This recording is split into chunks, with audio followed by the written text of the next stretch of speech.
Cette cérémonie est l'occasion, pour chacun d'entre nous, de nous souvenir, une fois encore, de ce qu'après tant de sang, tant de larmes, tant de douleurs, la paix nous a apporté. Pendant des siècles, le destin de l'Europe a été scellé par l'esprit de revanche.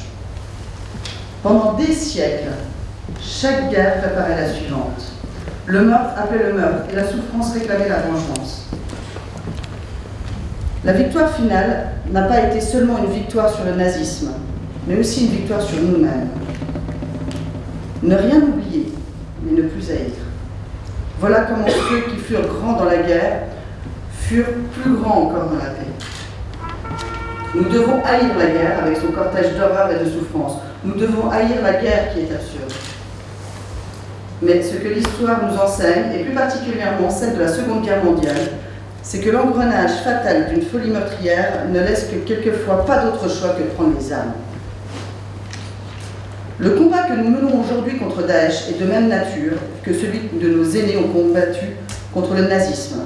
C'est un combat moral, un combat du bien contre le mal, un combat du droit contre la violence, un combat contre l'idéologie de mort qui, au cœur de Paris, a tué 129 innocents. Avant nous, des femmes et des hommes se sont dressés pour faire de la France ce qu'elle est. La seule question qui se pose est de savoir si nous serons à la hauteur de ceux qui nous ont transmis le flambeau. La seule question qui se pose est de savoir si nous saurons faire de nos vies quelque chose d'aussi utile que de ce qu'ils ont construit. Ils nous ont laissé un pays libre, un pays fort.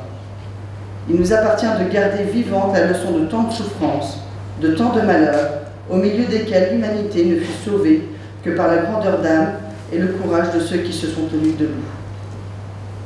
Je vous remercie.